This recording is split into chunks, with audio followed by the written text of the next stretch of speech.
अस्सलाम वालेकुम everyone, welcome back to purse of life and welcome back to my Ramadan weekend routine. Weekend in Ramadan थोड़ा नहीं बल्कि कभी कभी बहुत बिजी फील होता है। No school rush, no early alarms, लेकिन फिर भी भागदौड़ चलती रहती है। आज की सुबह मैं सिंपल और प्रोडक्टिव तरीके से स्टार्ट कर रही हूँ। सबसे पहले मुझे बाहर जाना था for some groceries and small essentials and also Eid shopping. इंशाल्लाह अपकमिंग व्लॉग्स में शेयर करूंगी। सिंपल सा आउटफिट निकाला, रिलैक्स्ड रेडी हुई, नो मेकअप लुक क्रिएट की, just fresh and comfortable and then let's go. अच्छा, ये ज्वेलरी मेरी मोस्ट फेवरेट है। ये रिंग मुझे इतनी ज़्यादा पसंद है और ये मेरे पास नेकलेस था, इसको मैं एज अ ब्रेसलेट यूज़ कर रही हूँ। और आयान को तो ये इतना ही ज़्यादा अच्छा लग रहा था ना, वो तो खेलना शुरू हो गया। एनीवेज, रमदान वीकेंड मोस्टली हमारे घर में रीस्टॉकिंग डेज होते हैं। हम लोग थोड़ा जल्दी ही निकल गए थे ताकि रश कम हो और घर वापस आकर फिर इफ्तार स्टार्ट करें। So I am back home, groceries and few Ramadan theme things लेकर आ गई हूँ। सबसे पहले क्विक ओवरव्यू दिखा देती हूँ कि व्हाट आई पैक्ड। इस दफ़ा मुझे बहुत प्यारी रमदान थीम प्लेट्स मिल गई। Crescent shape plate in golden and white colour, very minimal and elegant. और स्टार शेप प्लेट भी गोल्डन टोन में, परफेक्ट फॉर इफ्तार प्रेजेंटेशन। एक वुडन ट्रे भी लिए, ये ड्रिंक्स या डेट सर्व करने के लिए बहुत प्रैक्टिकल रहेगी।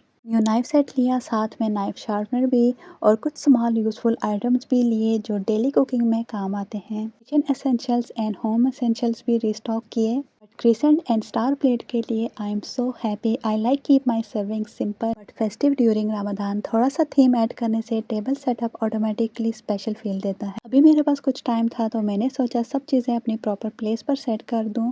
रमदान में किचन थोड़ा एक्स्ट्रा बिजी हो जाए तो इफ्तार preps, fruit cuttings, drinks, snacks सब कुछ एक साथ मैनेज करना बहुत डिफिकल्ट लगता है। इसीलिए ऑर्गेनाइजेशन मेरी फर्स्ट प्रायोरिटी होती है। तो सब चीज़ों की मैंने packing, labelling and tags remove किए। पहले इनको वॉश करूंगी, फिर ही इनको इनकी जगह पे प्लेस करूंगी। अच्छा, किचन में मुझे गोल्ड एंड वाइट का थीम बहुत ज़्यादा पसंद है, लेकिन मेरा किचन बहुत छोटा है, इसीलिए मैं जस्ट वही चीज़ें लेती हूँ जो मेरे लिए यूज़फुल हों और मेरा किचन ज़्यादा ओवरलोड ना लगे। क्योंकि जब किचन बड़ा बड़ा हो जाए तो काम भी करना डिफ़िकल्ट होता है और हर चीज़ को ऑर्गेनाइज करना भी। सो मैंने सोचा ये नाइफ शार्पनर भी ट्राई कर लेती हूँ। अभी मैं फ्री थी तो सोचा सब नाइफ्स को शार्प कर लूँ और शार्पनर टेस्ट भी कर लूँ, because honestly dull knives kitchen का काम डबल कर देती हैं। पहले छुरियाँ थोड़ी डल फील हो रही थी, but just few smooth strokes and honestly the result is 100%। Knifes की शार्प शाइन से ही फील हो रहा था कि कटिंग बिल्कुल स्मूथ एंड एफर्टलेस होगी।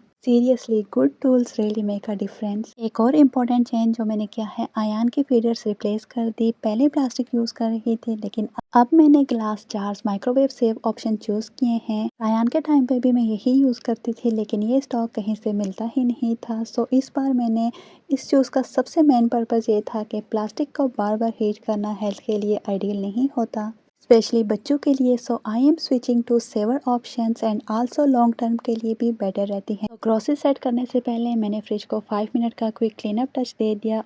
ऑनेस्टली डेली इफ्तार के बाद जब लेफ्ट ओवर्स फ्रिज में जाते हैं और बच्चों के हाथ भी लगते रहते हैं तो फ्रिज थोड़ा मेसी फील होने लगता है। इसीलिए जब भी प्रॉपर स्टॉकिंग करनी हो, मैं पहले क्विक वाइप डाउन जरूर करती हूँ। शेल्फ्स को एक डम क्लॉथ से क्लीन करती हूँ। एक्स्ट्रा कंटेनर्स रिमूव किए और जो लेफ्ट ओवर्स थे उन्हें प्रॉपर एयर टाइट कंटेनर्स में ट्रांसफर कर दिया। फिर सब चीजें कैटेगराइज वाइज अरेंज कर दी ताकि जब इफ्तार प्रेप स्टार्ट हो सब इजीली मिल जाए। ऑर्गेनाइज्ड फ्रिज ऑनेस्टली हाफ काम आसान कर देता है। फ्रिज के बाद मैंने ओवन को भी क्विक क्लीन कर दिया। रमदान में ओवन का यूज बहुत ज्यादा होता है। लेफ्ट ओवर्स वार्म करना, बेकिंग नगेट्स फॉर किड्स और पैटीज के क्रम भी मोस्टली मेस क्रिएट कर देते हैं, इसीलिए ग्रीस बिल्टअप जल्दी हो जाती है। सो मैं हर दफा डीप क्लीनिंग नहीं करती, बस क्विक स्क्रब या वेट वाइप यूज करती हूँ, फिर लाइटली स्प्रे करके 5 मिनट के लिए लीव कर देती हूँ और एक फाइनल वाइप, दैट्स इट। के अलावा मैं फ्रिज और ओवन की डीप क्लीनिंग किस तरीके से करती हूँ, कौन से हैक्स यूज करती हूँ, कौन सी होम रेमेडीज या फिर कौन सी टिप्स एंड ट्रिक यूज करती हूँ जिससे मेरा ओवन एंड फ्रिज बिल्कुल नीट एंड क्लीन रहते हैं, मेरी एक वीडियो प्रॉपर डिटेल्स के साथ है, आप लोग उसका विजिट कर सकते हैं। एनीवेज, जब किचन के अप्लायंसेस क्लीन हो, क्लीन अप्लायंसेस देखकर किचन ऑटोमेटिकली फ्रेश फील करता है। किचन सेटअप ऑलमोस्ट डन, अब थोड़ी सी क्लीनिंग और फिर इफ्तार प्रेप की तरफ मूव करूंगी। साइड बाय साइड लॉन्ड्री भी चल रही है। अच्छा, रमदान वीकेंड्स में मल्टीटास्किंग नॉर्मल है मेरे लिए। किचन रीसेट, लॉन्ड्री, क्लीनिंग सब पैरेलल चलता रहता है।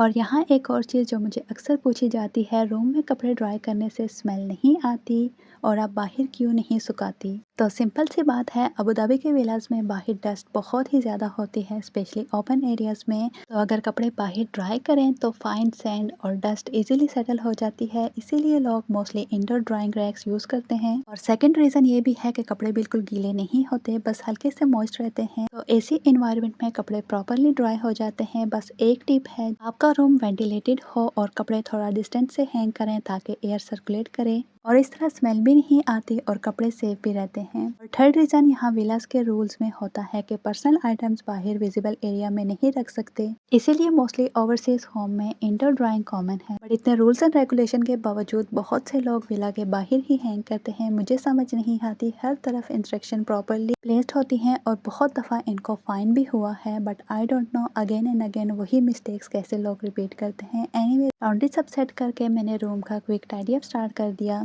एडजस्ट करने के बाद मैं बेडशीट, सोफ़ा एंड कारपेट से प्रॉपरली वैक्यूम करती हूँ। रमदान के डेज में तो वैक्यूम डेली बेसिस पर ही होता है, क्योंकि इफ्तार और सहरी नीचे ही बैठकर करनी होती है।